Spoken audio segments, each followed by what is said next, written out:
Salut tout le monde! Aujourd'hui on va parler des Classic Days, comme vous vous en doutez. Alors je sais pas si vous avez vu, mais il y a quelques jours de ça, j'ai posté sur les internets un trailer, le trailer de cette vidéo, qui a suscité pas mal d'interrogations auprès notamment des spectateurs de l'autre côté de la Manche, qui se demandaient mais qu'est-ce que c'est que ce bordel? Pourquoi il y a une Civic qui est en train de tirer la bourre avec une GT40? Et donc ensemble, on va essayer d'éclairer leur lanterne sur ce que sont les Classic Days. Alors avant toute chose, je tenais vraiment à remercier toutes les personnes qui sont passées me voir entre les sessions, celles avec qui j'ai pu discuter, avec qui on a échangé. Et merci pour tous les compliments par rapport à ma petite voiture et à moi aussi. Vraiment, ça fait plaisir. Et merci beaucoup. Et tant qu'on est dans les remerciements, je voulais aussi vraiment remercier les personnes qui m'ont hébergé pendant tout ce week-end. Vraiment, sans vous, le week-end aurait été vraiment différent. Et pour ça, je vous remercie beaucoup pour votre accueil chaleureux. Un petit coucou aussi au personnel du circuit, donc ceux qui nous accompagnent et qui nous guident pendant la pré-grille. Donc des personnes comme ça, avec qui on rigole un peu en attendant. Vraiment merci, vous êtes cool. Donc voilà. Les Classic Days, qu'est-ce que c'est? C'est un événement qui a été créé, enfin du moins la première édition a eu lieu en 2008, qui met à l'honneur les vieilles voitures. Et quand je dis vieilles voitures, c'est vraiment des voitures de course d'avant-guerre, des vieilles monoplaces, des monoplaces des années 60-70, des formules monotypes, donc assez modestes, hein, parce que quand on dit monoplace, c'est pas forcément des trucs qui coûtent méga cher, et c'est aussi ce qui fait la force des Classic Days, c'est qu'on a tout un panel de voitures dans des gammes de prix vraiment extrêmes et qui tournent des fois très proches l'une de l'autre. On a donc plusieurs catégories. On a le plateau Old qui va donc d'après-guerre jusqu'à la fin des années 70. On a le GT Young, des GT et des Youngtimer. Donc les Youngtimer, c'est des voitures d'après les années 80. On a aussi un plateau de Formule 1 et de prototypes. Donc ça c'est un plateau de voitures plutôt moderne. Et voilà, je crois que j'ai fait le tour. Et parmi les plateaux GT Young et Old, on a des plateaux dits Compète. Alors moi je m'inscris à chaque fois dans le plateau Old Compète. Alors est-ce que pour autant il y a un enjeu de compétition dans les plateaux dits Compète? Eh ben non, pas du tout. Les plateaux Compète, c'est des plateaux qui sont là pour que les conducteurs et les pilotes puissent vraiment tirer le maximum de leur monture. C'est-à-dire que là, on a vraiment une conduite plus ou moins à la limite, dans le respect des autres et de la sécurité des participants, bien sûr. Donc cette catégorie, c'est vraiment, pour moi, le top, quoi. Parce que souvent, on a des voitures, pour certaines, qui ont un pédigré, et je trouve ça plutôt dommage de les voir parader sur un aussi beau circuit que Manicourt. Donc on a l'infrastructure, on a les voitures, et donc c'est vraiment dommage de les voir, ce serait vraiment dommage de les voir parader, quoi. Donc là vraiment les pilotes peuvent s'en donner à cœur joie, on peut les voir à la limite, à la dérive, c'est super beau à voir, même à l'intérieur même sur circuit, quoi, quand on les voit évoluer, c'est super cool. Donc pour le public, c'est encore mieux, je pense, de les voir un petit peu batailler, de voir même les pilotes batailler avec leur monture, et de les voir se batailler entre eux. Et là-dessus, je voulais aussi ajouter un point, c'est que c'est pas parce qu'on n'est pas dans le plateau compète qu'il n'y a pas de spectacle. Il y a notamment un gang de Renaultistes, de férus Renaultistes qui roulent en R12, il me semble, et qui se tirent la bourre comme pas possible. Alors ils se connaissent très bien, ils ont quasiment les mêmes voitures, et donc ça fait des passes d'armes assez remarquables sur la piste. Et ça c'est vraiment cool. Donc est-ce que dans le plateau compète, on débranche le cerveau et on fonce comme des abrutis? Eh ben non, justement, c'est ce que je voulais voir avec vous, et c'est ce qu'on va voir dans pendant 2 ou 3 tours de piste qu'on va partager ensemble, et que je vous propose de voir tout de suite. Et on va directement attaquer par un exemple de dépassement en Old Compète. Et je pense que c'est pareil pour les autres catégories aussi, hein. Donc là je suis un tout petit peu plus rapide en ligne droite que cette voiture, et au freinage, je vais bien contrôler qu'il ne plonge pas dans la corde avant d'y aller.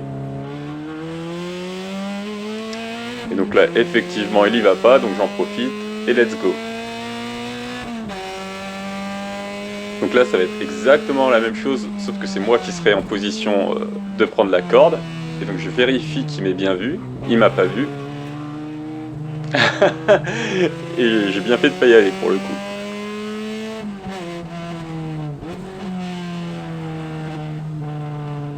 Donc on continue tranquillement à faire chauffer les pneus, à faire monter les pneus en température.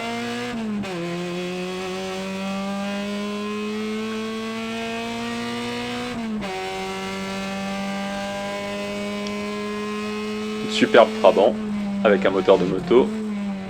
Là on s'assure que la BM m'ait vu avant d'y aller. Il m'a vu, j'y vais.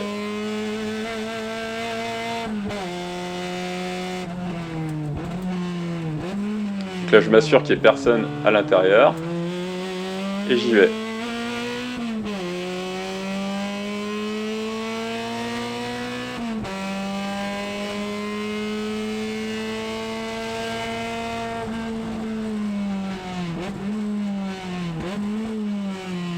On se refait petit à petit à la voiture avec les A048 et c'est vraiment agréable. C'est vraiment une sensation qui est vraiment agréable.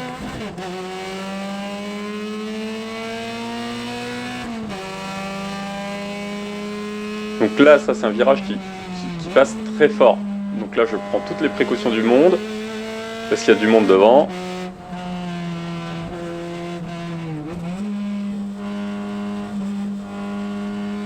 Normalement ici on est en quatrième, hein, donc c'est pour dire que là on est vraiment tranquillou quoi. Et on y va. Donc là je me rends compte que malgré le fait que j'ai mis un cache sur la calandre, la voiture ne chauffe pas, malgré les modifications que je lui ai apportées au niveau du fond plat. Donc voilà, on reprend ses marques, on contrôle qu'il n'y ait personne à l'intérieur et on plonge dans la corde.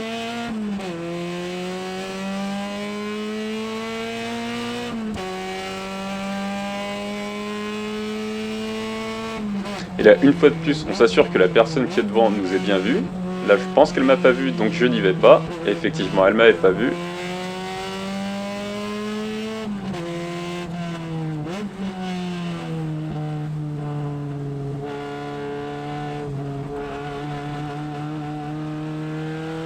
Et c'est reparti.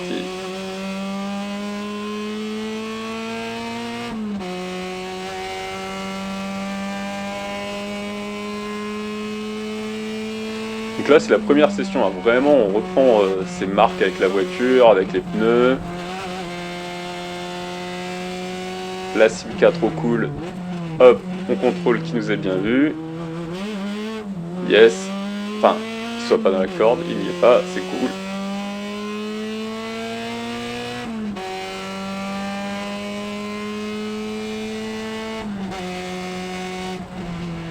On peut enfin mettre la 5, comme il n'y a personne. Super agréable.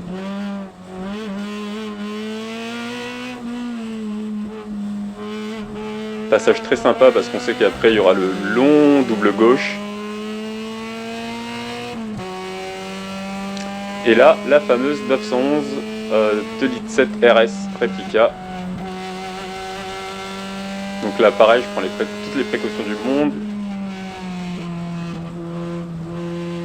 Et on y va. Il y a de la place à l'extérieur, donc on va pas se priver.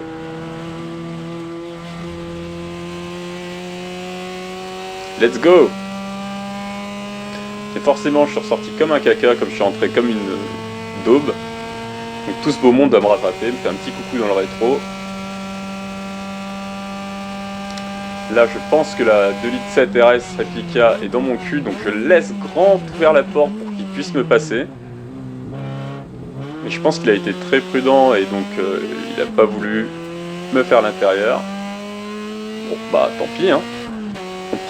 On prend et on repart. Donc là j'en profite pour reprendre mes marques avec cette petite chicane que j'affectionne tout particulièrement. Que j'avais pas eu l'occasion de prendre comme je voulais jusqu'à maintenant. Et on attend dans le long gauche interminable.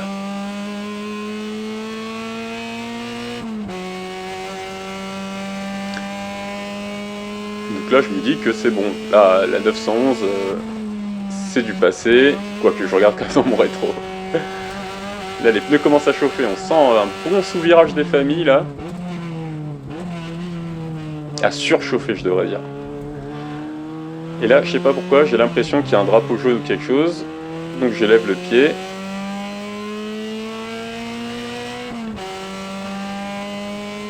Et la 911 en profite pour me repasser.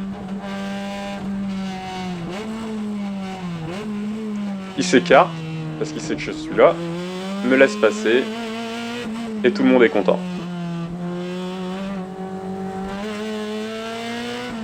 Là j'espère secrètement que j'aurai vraiment le champ libre pour attaquer le double gauche comme je l'entends, mais c'est pas gagné. Parce que là, il y a une GT40 dans le chemin. Aïe aïe aïe. Bon, c'est pas grave. Du coup, je ressors comme une taube en 3ème. Alors que normalement, une fois de plus, on est en 4ème ici. Et forcément, la 911 va me rattraper, la GT40 va me rattraper. Pour un freinage, on va dire, un petit peu embouteillé.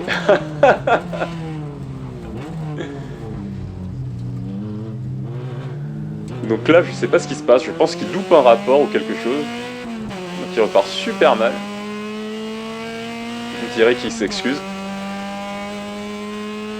Et donc j'essaie de rester collé à son derrière pour pouvoir le rattraper dans la section rapide. Mais là, il y a l'Impala qui nous empêche de prendre une bonne trage, malheureusement.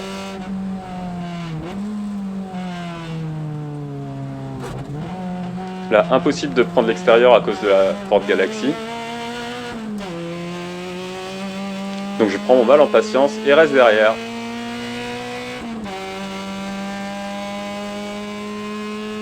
Alors ici je me dis c'est là ou jamais, parce que je sais que ça freine tard, c'est d'aube, et à Château d'Eau je pourrais pas l'avoir.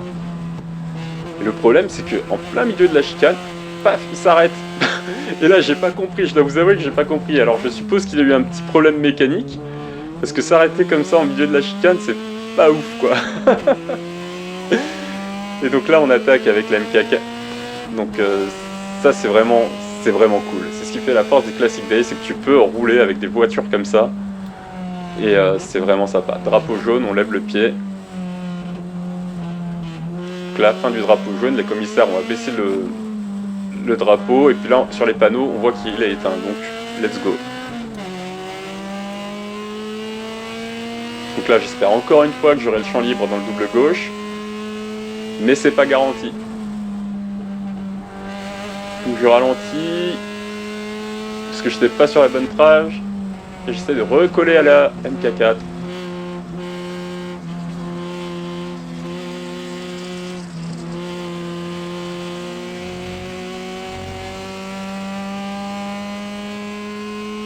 Bon alors là je suppose vraiment qu'il a attaqué un tour de refroidissement. Parce que là en principe normalement il part et on le revoit plus. Hein. La Daytona, vraiment cool. Et là, freinage. Parce que je pensais qu'il était vraiment derrière moi, donc j'ai un peu retardé le freinage, les pneus qui commencent à surchauffer, et je me loupe complètement. Donc là, je regarde dans mon rétro et je vois qu'il va arriver sur la droite, donc je me cale à gauche, derrière la Mini, et j'y retourne. Là, je pense qu'il joue la carte de la prudence. J'attaque l'extérieur. Et là, on va ressortir du virage à 3 troncs. Il y a largement la place.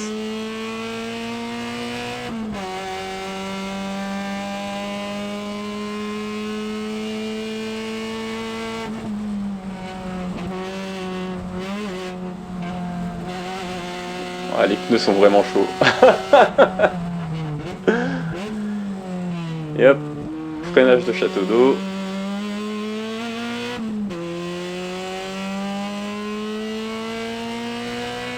Et on y retourne. Alors là, je vais jouer la carte de la prudence sur ce freinage parce que je ne savais pas vraiment ce que faisait l'Alfa Romeo qui s'est décalé sur la droite. Donc j'y vais tranquillou.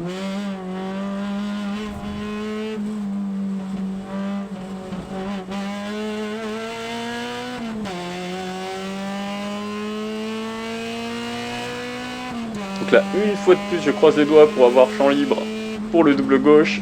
Mais non. Il est revenu comme un foufou. Donc là, ça me casse la vitesse pour le long droit d'Estoril.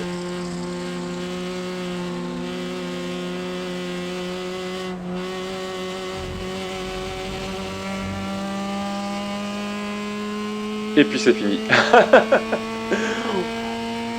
La MK4 ne sera plus qu'un petit point blanc sur la ligne d'horizon jusqu'à la fin de la session. Je vais quand même essayer de garder en ligne de mire. Mais au loin, j'ai vu un petit point orange qui m'a un petit peu titillé. Et c'est une 911 ST. Alors de ma tête, je me dis, on va essayer de la rattraper.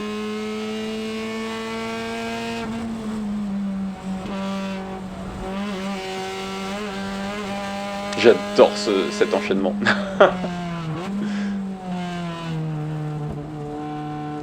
Je déteste ce virage qui dure une éternité.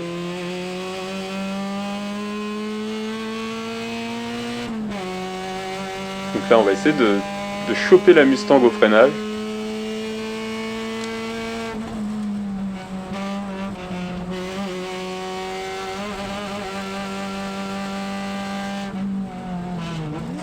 Yes, ça passe. Donc on a le champ libre pour la petite 911 ST. Donc c'est 911 ST de 1970 et pour celles et ceux qui ne connaîtraient pas, c'est un modèle un peu allégé par rapport aux versions normales et qui ont d'autres trucs. Je suis pas un spécialiste Porsche, je suis pas très fan.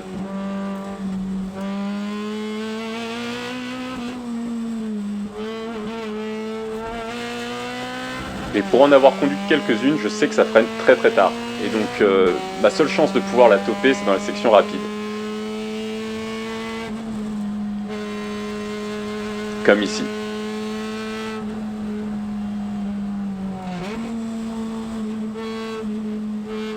Donc là, je prends mes précautions en mettant la troisième.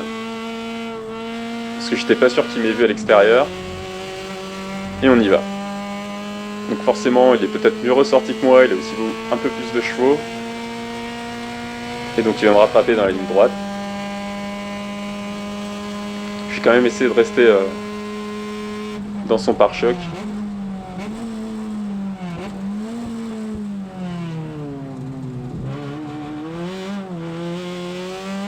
Et là, je dois vraiment attendre avant de remettre les gaz, ce que je n'ai pas fait, parce que les pneus sont beaucoup trop chauds à l'avant.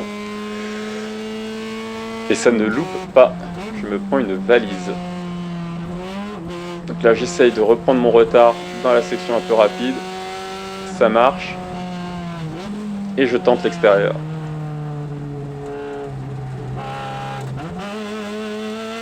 Ça passe. Et je ressors comme une crotte, parce que j'ai pris comme une crotte. Et donc là il va me rattraper. Sauf qu'il y a un moment donné, on va vouloir le même bout de terrain en même temps. Donc il sait que je suis à sa gauche. Et donc il s'écarte un petit peu. Mais pas suffisamment. Alors je m'écarte moi. Et m'excuse au passage parce que c'était peut-être un peu surprenant.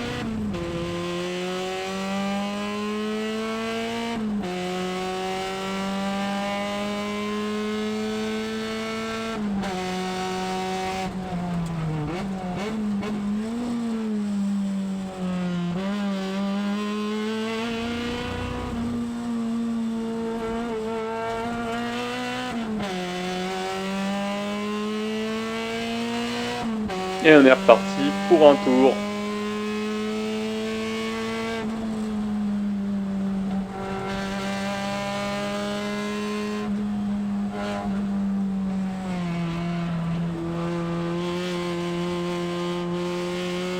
Ah, on voit que les pneus, c'est pas ça.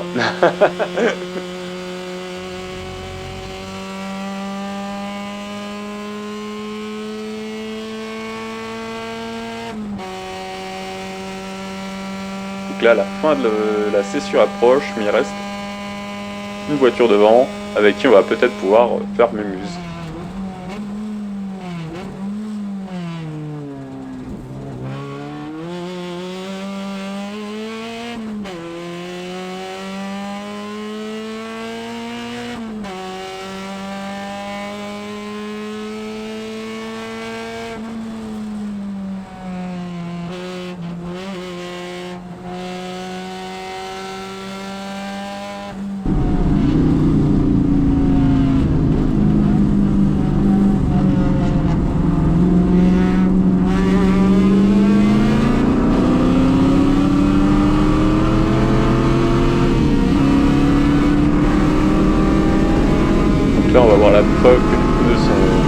chevaux.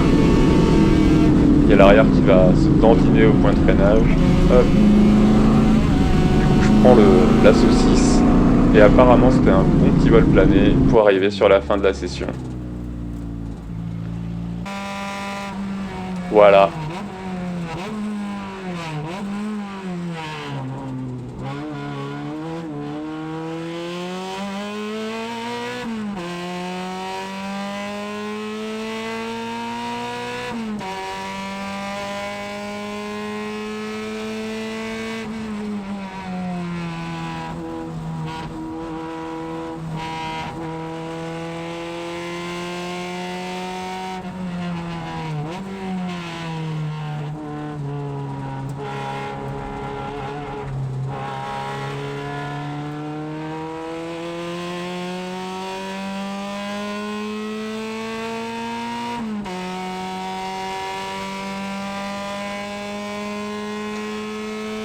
Là, c'est la troisième session et je commence vraiment à prendre mes marques. Seul problème, la piste est remplie d'huile. Et ça, c'est un petit peu dommage. Je vais pas vous cacher que c'est un petit peu frustrant quand même.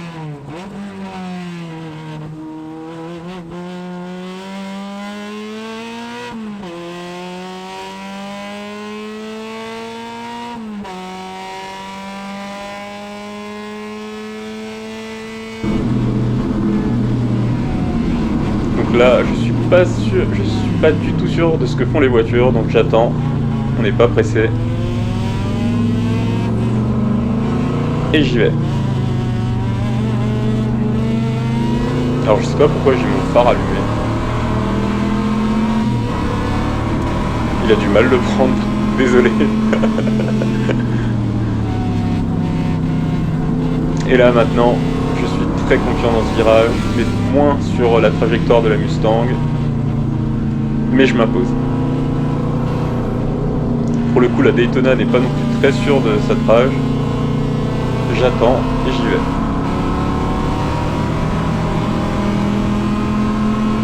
Donc là, les panneaux lumineux, c'est pour signifier qu'il y a de l'huile sur la piste.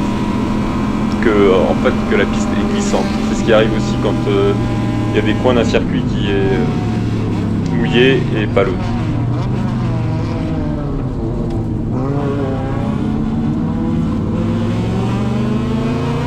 Donc là, freinage un petit peu sur des œufs étant donné qu'il y a de l'huile sur la piste. Et là pareil, dans la prochaine chicane, il y aura de l'huile aussi. Donc on va être très prudent. En plus, il y a un drapeau jaune juste après le long gauche. Donc là, tous les deux sur des œufs, je pense. Et là-bas, on est quasiment arrêté. Parce que drapeau jaune et huile sur la piste. Alors là, c'est pas super clair ce qui se passe. Parce qu'on a le drapeau jaune qui est ici. Et là, le danger est juste là. Mais là, on est quand même sous régime de drapeau jaune. Donc en principe, on n'a pas le droit de se dépasser. Bon, il me passe quand même. Je laisse la place sur la droite pour qu'il puisse passer. Et j'y vais.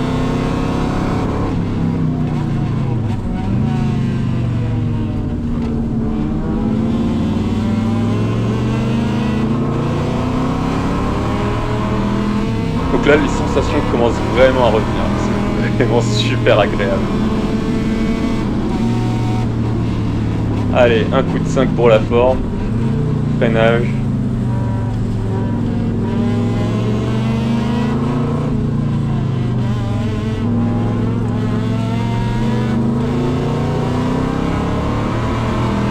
Et let's go.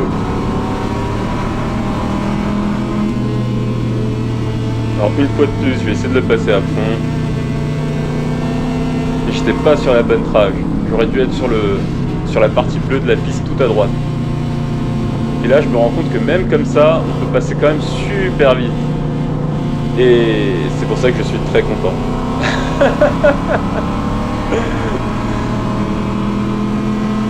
Vraiment très content.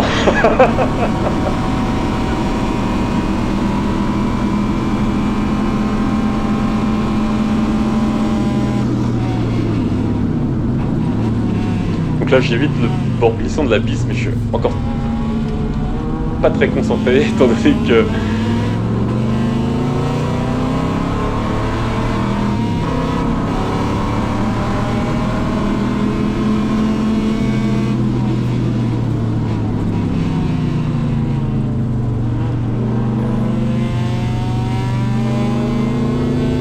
là, on est encore sur des œufs.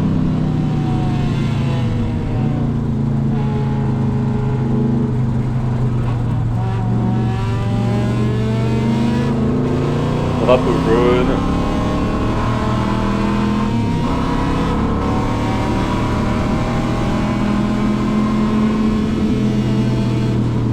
Et drapeau vert au bout.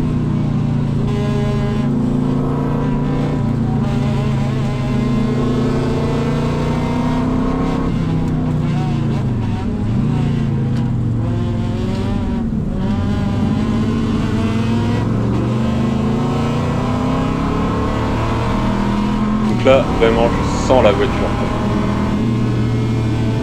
Je la sens bien. Comme avant. Pas comme à Spa avec les A052. Hop, point de corde, on ressort un peu large, enfin, tout fait large. Ah, un petit coup de sous-virage. Et on y va. Et donc voilà, on va essayer d'aller mordre sur la partie bleue de la piste pour attaquer tout de gauche. Yes!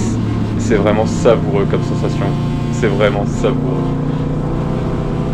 Il y a un petit côté Blanchimont à Spa, sauf que là on va un peu moins vite qu'à Blanchimont.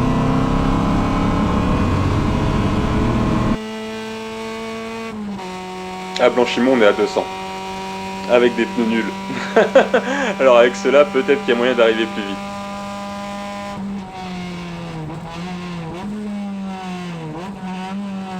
Donc là j'évite la partie sale de la piste.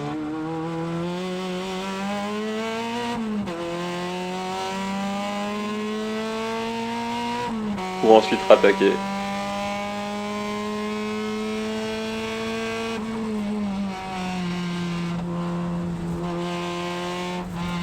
Vraiment frustrant cette partie glissante, vraiment frustrant.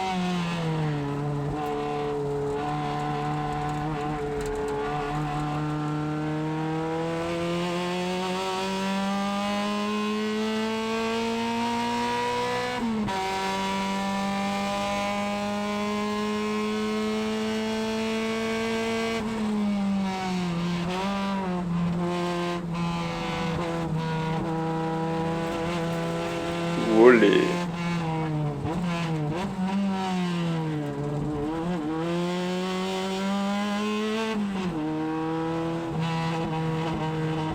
Et fin de la session.